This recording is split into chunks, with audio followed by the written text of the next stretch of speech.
The Kremlin stands as a monumental fortress of power, its red walls glowing under a dramatic sunset that has witnessed centuries of shifting Russian history and intrigue. This is not just a building.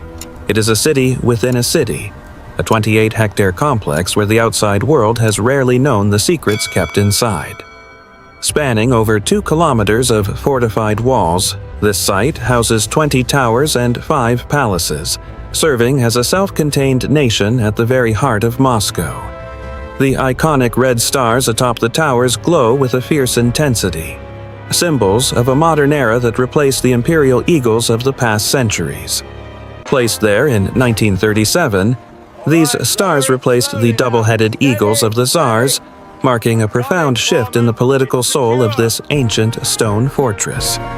The same towers have held 2 opposing symbols of authority, proving that in this Kremlin, history is never truly erased, only covered with a new layer. Long shadows stretch across the historic courtyards, where the silence of the red bricks keeps the secrets of 3 entirely different and opposing political systems.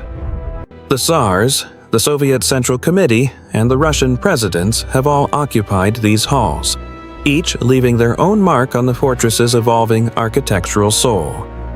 Every generation has repainted, renamed, or rebuilt parts of this complex. Yet the core red brick walls remain standing, silent witnesses to the flow of time. Even today, the Kremlin is a living center of power, where decisions affecting millions are made behind closed doors, shielded by high security and ancient tradition. It is a bridge between a glorious past and an uncertain future, a place where history is not just remembered but is actively being written every day. In the year 1147, Moscow was merely a small wooden village. Prince Yuri Dolgoruki built a simple fence on this hill, the very first version of Kremlin. This humble wooden barrier was the foundation of an empire, a strategic outpost designed to watch over the river and protect the early settlers from invaders. During its first 2 centuries, the Kremlin was burned to the ground and rebuilt at least 5 times, rising from the ashes stronger after every tragedy. Invaders like the Mongols, Poles, and Tatars all struck at its heart, forcing the Muscovites to innovate and build with materials that could withstand the flames. By 1485, Ivan III decided that wood was no longer enough. He sought a material that would symbolize the permanence and strength of his reign. He invited master architects from Milan to bring the latest Italian defensive technology to Russia, creating a unique fusion of European style and Eastern power. But there is a great irony here. The very symbol of Russian national pride was designed by Italians, using the Renaissance styles found in the fortresses of Milan. Names like Fioravanti and Solari are etched into the history of these walls, though they were foreigners who left Moscow as soon as their masterpiece was finished. The result was the iconic red brick facade we see today, a structure that combined the elegance of the West with the impenetrable spirit of the East. Beneath the red exterior lie the white stones of an even older fortress, physical proof that the Kremlin is a living stack of Russian history and survival. This is a place where every stone tells a story of rebuilding, where no era is ever fully erased, but instead serves as the base for next. At the heart of the phalanx of stone lies Cathedral Square, a place where the air is thick with the scent of incense and the weight of history. By placing these holy sites inside a military fortress, the Tsars made a bold statement. In Russia, the church and the state are one and the same. These golden domes are not just decorations. They represent the spiritual armor of the nation, standing tall amidst the machinery of war and political governance. The unique onion shape was a masterpiece of engineering, designed so that heavy winter snow would slide off easily, preventing the roofs from collapsing under weight. Beauty and function unite in these shapes, allowing the towers to withstand the brutal Siberian winds that have battered Moscow for nearly 1,000 years. Step inside the Assumption Cathedral, the very spot where every Russian Tsar, from Ivan the Terrible to Nicholas II, was crowned in absolute splendor. Amidst the glow of 1,000 candles, These walls have heard the prayers of emperors and the whispers of conspirators for over 5 centuries of rule. To enter this space was to receive a divine mandate. Here, a man was transformed into a Tsar, the chosen representative of God on earth. Yet, when the revolution came, these sacred halls were silenced, turned into cold museums of atheism to suit the ideology of a new, godless empire. Rising 81 meters above the square, the bell tower of Ivan the Great was once the tallest structure in all of Russia, a beacon of power. For 300 years, an imperial decree forbade any building in Moscow from standing taller than this tower, ensuring the Kremlin always dominated the sky. The Kremlin was a place of superlatives, home to the world's largest bell and cannon, symbols of a nation that always aimed for the monumental. Today, the bells ring once more, echoing through a space that has survived the transition from absolute monarchy to militant socialism and beyond. As day turns to night, the spiritual heart of Russia continues to beat, enclosed within the same walls that manage the nation's political destiny. These domes remain the soul of the fortress, a golden promise of continuity in a land that has seen more change than almost any other. Beyond the churches lies the Grand Kremlin Palace, the true brain of the Russian state, where the luxury of the Tsars met the steel of the Soviets. Inside these halls, the fate of millions has been decided. 3 different regimes have used these very rooms to command one of the world's largest empires. Each new leader brought their own style, but the gravity of the room remained the same, demanding a level of power that few could handle. From the Spartan simplicity of Stalin's desk to the gilded opulence of modern ceremonies, the Kremlin adapts its interior to reflect the image of its master. In October 1962, during the height of the Cuban Missile Crisis, these walls enclosed the men who held the power to end human civilization with one command. As Khrushchev paced these floors, exchanging frantic telegrams with Kennedy, the Kremlin became the most critical nerve center on the entire planet.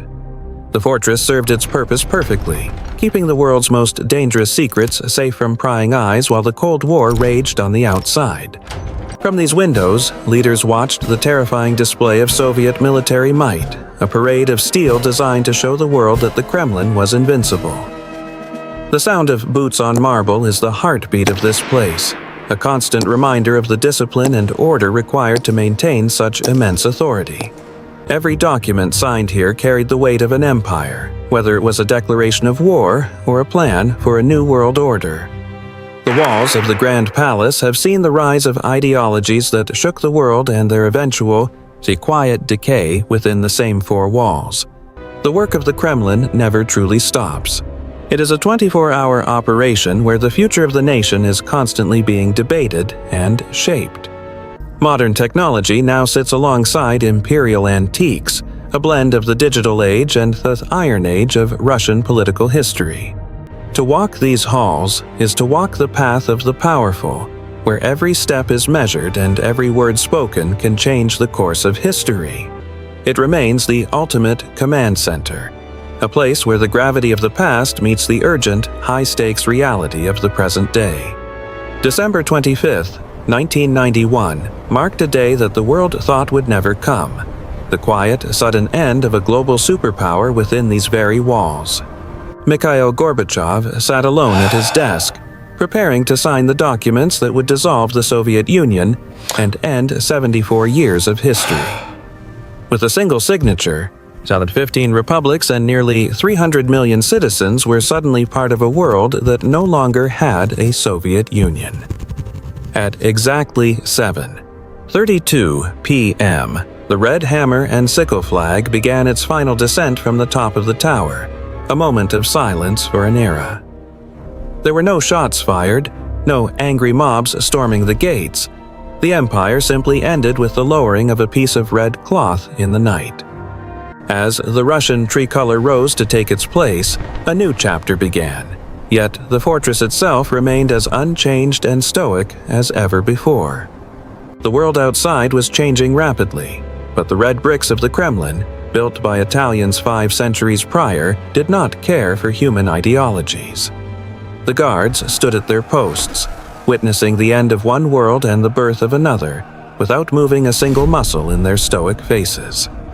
The Kremlin had seen the Tsars fall, and now it had seen the communists fall. It proved that it was more permanent than any political movement. The scars of the past are etched into its surface, but the Kremlin always heals, always adapts, and always remains the center of the Russian universe. On that cold night in 1991, the Kremlin didn't just survive the collapse of an empire, it simply prepared itself for the arrival of the next one.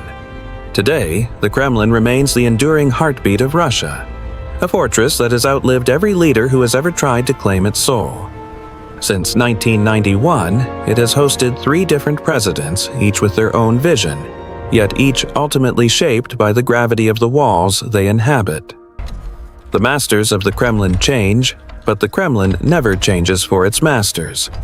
It is the ultimate architect of the Russian political identity. People come from every corner of the globe to stand before these red bricks, drawn by a mixture of curiosity, respect, and a touch of fear.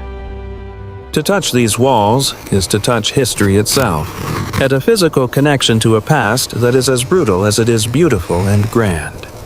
Its presence is felt in every corner of the city, a constant reminder that power in this land has a permanent and fortified home. Unlike the Colosseum or the Pantheon, the Kremlin is not a relic of a dead civilization. It is a living, breathing organ of modern power. It is both a museum of what was and a laboratory for what will be, a place where the history of tomorrow is being forged today. While other empires left behind ruins, Russia left behind a fortress that refuses to grow old or become irrelevant in a changing world. The river flows on, just as it did before the first log was laid, and it will continue long after the current symbols have changed again. The Kremlin remains not just as a building, but as a statement that power, when built on such deep foundations, is truly and utterly immortal. In the heart of Moscow, the Red Fortress stands guard over the soul of Russia, a silent witness to the eternal dance of human power.